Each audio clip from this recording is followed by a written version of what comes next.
right, I think we're back here live with CityGro. We had some technical difficulties this morning, but I'm John, and we've got Eric from our sales team with us here today. How are you doing? I'm doing great. Awesome. So we're talking about loyalty today. Yes, we are. Loyalty is a common subject, and it sometimes feels like we talk about it a lot, but there's a lot of different aspects to loyalty that we do here at CityGro, and it's a large part of our strategy to collect, communicate, and convert with people. So let's start right just at the top with why is loyalty so important in kind of our ecosystem? So in our ecosystem, so specifically with that, one of the biggest reasons loyalty is important is it's the perfect excuse to gather customer data. So you kind of talked about, our cycle of collect, communicate, and convert. Loyalty is that first aspect. It's the reason behind collecting information or gathering customer information.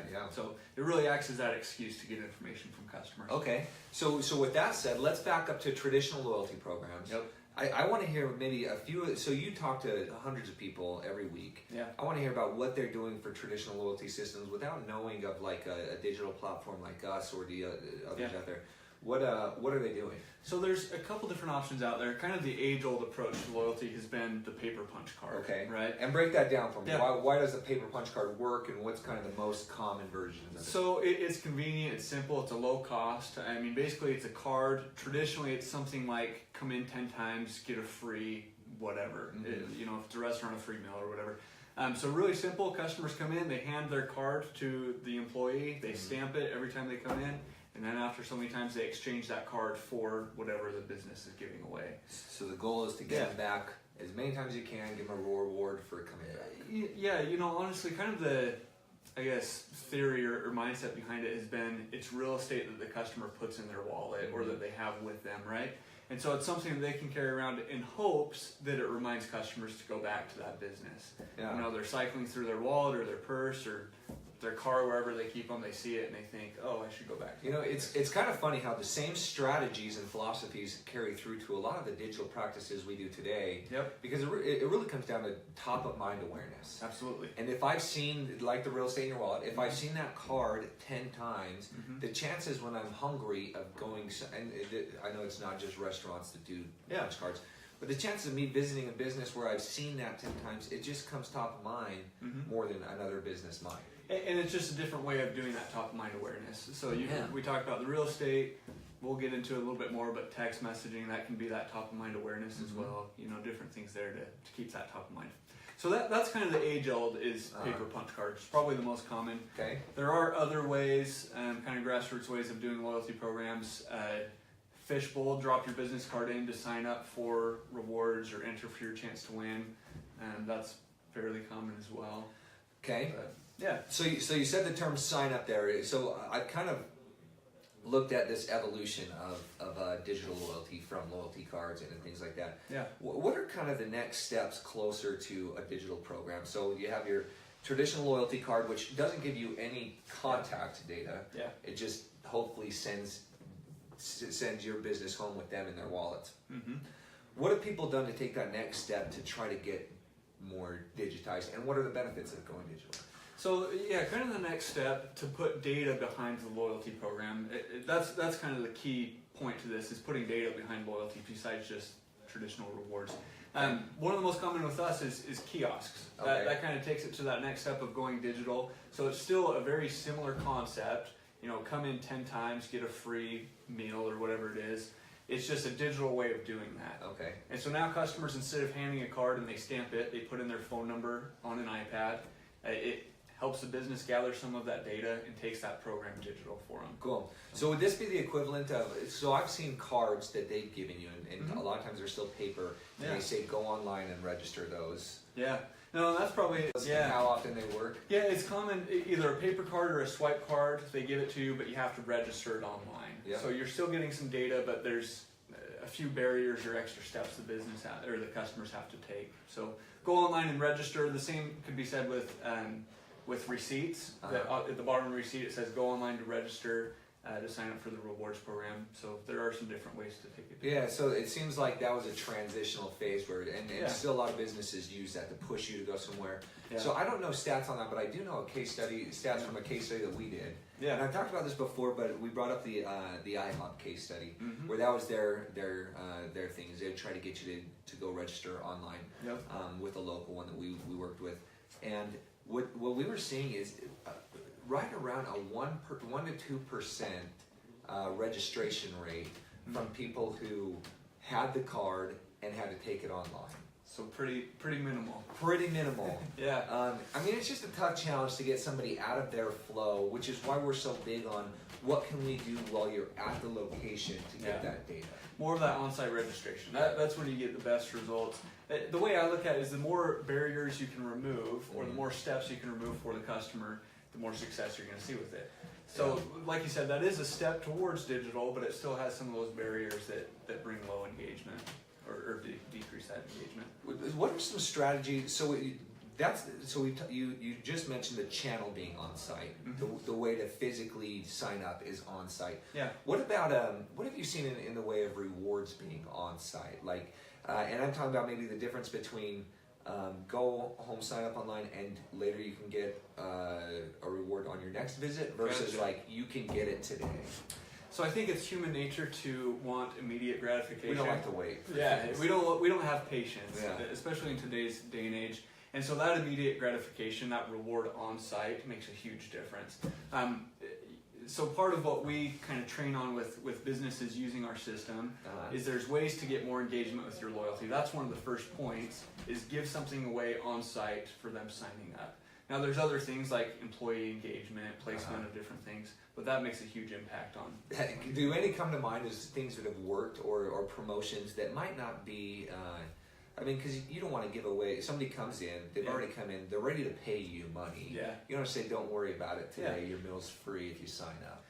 Yeah, and that's the thing, a lot of times you get in this mindset, oh, I've got to give away a full free meal to get that day, that kind of stuff.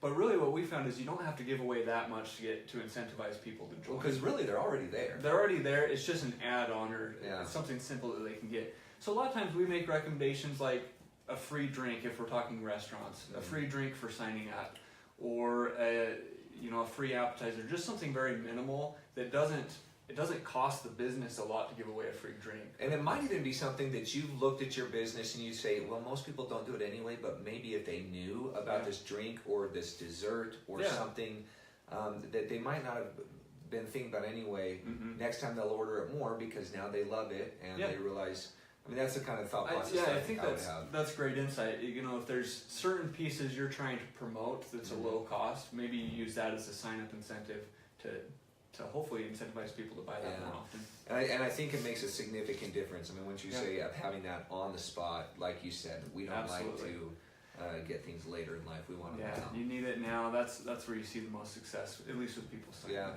And if you're a service business, in some aspects, it even gets easier to do this because you have a lot of add-on services. I've even seen, my mind goes back to it was actually a concert hall. They would have, it was an event show or an event center, and what they would do is they would go down to Sam's Club or Costco and just buy buckets of water, or batches of water bottles. I think they broke it down when I was talking to them that it cost them like 11 cents per water bottle when they were buying them, the huge ones, the generic brands. Yeah, and they would have people, anyone that signed up got a free water bottle. Yeah, and and I just started thinking about this is pretty genius in context. You're already there. You're hot. You're sweaty. Everyone's, and so they just have people signing up left and right. And I remember looking at their numbers, and they would capture hundreds of people a night. Yeah, just from that extra sign up. Yeah, so one of our clients is a trampoline park. They do the exact same thing. It's sign up for the rewards, get a free water bottle. Because same concept. You're there. You're gonna get sweaty. You're gonna get tired, and so incentivize them with free water. Yeah, it's smart in context. Yep. And then back to your point earlier of being already at the location, at the business. It takes a lot more to get me off the couch, in my car, drive to your location. So like if you just said, free water bottle if you come in today, I'd be like, I've got water in my fridge, I'm just gonna drink it there. So you really got to think of context too, because you might have to do more to get me out of the way versus I'm already there. I would probably do it if you just asked me for it. Yep. But why not have a little incentive to it? And I've heard you mention this before as well, just kind of as an example. The whole idea of going to a bank and they ask you, do you want a piece of candy, right? Yeah, Just the psychology. The candy jar. Just the idea of someone giving you that invitation can almost be enough, or sometimes Otherwise, you just stare at the candy jar waiting for somebody to invite you, right? It's that simple invitation. Yep, absolutely. Cool. Okay, so we've talked about signing up channel. Mm-hmm. We've talked about the incentive. Let's just briefly go over kind of what you do now that you have all of that data. I mean, you've done the hardest part of the whole retention strategy that we use in the collect, communicate, convert. A lot of times is the collect. Yeah. So let's say we've done the collection part. We've maybe transitioned some of our loyalty cards into digital, or we're capturing that information. Now what? So at that point, you have to decide what kind of rewards you're going to do on an ongoing basis, right? So we've talked about the initial incentive to sign up. Now, how do you get them to keep coming back? So there's a couple of components to that. There's rewards, and then with our system, the whole communication factor of how are you going to communicate and incentivize to come back. So that just reminded me of, so we talked about a couple different ways of doing digital. We talked about the one-time sign-up digital. Yep. So there's a big difference between that digital sign-up versus a digital platform having some kind of way to track every time they come back. And you might be getting into this, but maybe touch base on that one. Yeah, so that's a big part of what we do here at CityGro. So more than just the one-time sign-up, but actually tracking and incentivizing customers to continue coming back. One of our flagship products that probably already aware of is our iPad kiosk, right? Customers come in, they check in for rewards. After they come in so many times, they earn a reward, whatever that might be. And a lot of times, so there's a couple ways you can do it. You can do it visit-based or dollar amount spent based. My recommendation is visit-based in most scenarios, primarily because it's the simplest to implement, and it shows customers they're valuable just for coming to the business, rather than you have to spend a bunch of money with me to be rewarded. Well, and isn't that some of the secret sauce behind just the traditional punch card that's always worked? Is it's just easy? Absolutely. I mean, it's a punch. You just punch when they come in. There's nothing complex about it. You just stamp it or punch it when they come in. And so we try and follow that as much as we can. Once again, there are some scenarios where dollar-based rewards make sense. But yeah, finding out what those rewards are, kind of a rule of thumb with a reward is generally 10%. So that's why a lot of restaurants will do come in 10 times, get a free meal, because it's equivalent to about 10%. And that's assuming everyone uses it, because there's a lot of breakage that happens that really takes that 10% down to like 5 or even less percent. For sure. People do it. Yeah. So one study comes to mind, and we've written a blog post about this. We'll try to remind them to put that in the notes of this one. Yeah. But if you remember, there was a kind of a fun study that's just something to test with the loyalty program. That it was about a car wash, and what they did is they took X amount of punch cards, and they didn't do it digital, by the way. They did it just with paper ones. X amount of punch cards, and they did what you would normally do is just you come in the first time, you get one stamp. Yeah. Punch or stamp. I don't remember which they did. It's either punch or stamp. Same thing. They took the same amount, so let's say they did 500 that way, then they did another 500, and I want to say it was like 250, but they did the same amount, and what they did is the very first time you came in, they stamped it twice. Okay. And what they found is when they started off with an extra stamp, and the funny part is so the first one did your 10th reward is free, the other stamp card did you get 10 and then your 11th is free. So it's actually the same amount of times that Jeff come in. But they had a significant increase on the one that they double stamped first. Yeah.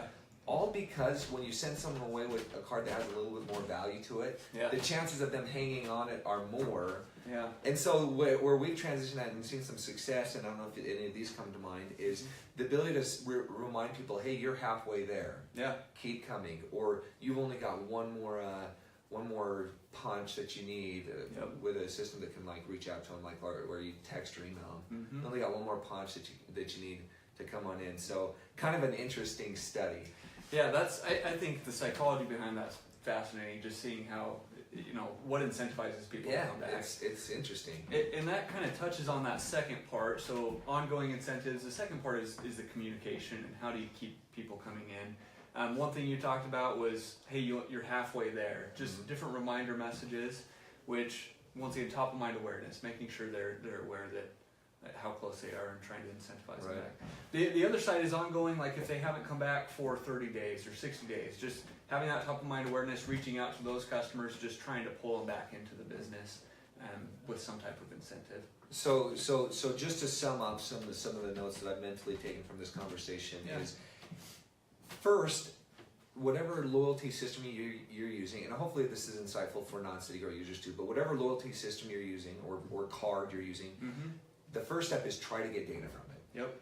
Phone number, email, in the least, and then you can work on getting birthdays and things like that. Yeah. The next step in transitioning to more of a digital loyalty system is, now that you have that one-time information, somebody registered for your loyalty, try to track when they come in. Yep. Even if you're not tethering it together with spending, you can still track each visit, which would allow you to do the campaigns that you talked about, where you haven't been in for so long, or you have this many more until your reward's available.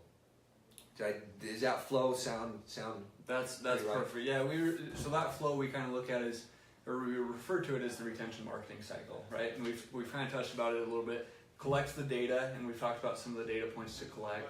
Would love to hear about any studies that you guys have done, just like the punch card one that we referenced earlier just a few moments ago. That stuff is fascinating to us. I think it'd be fun to share. So if you have something like that, send it our way. Outside of that, we'll see you next time.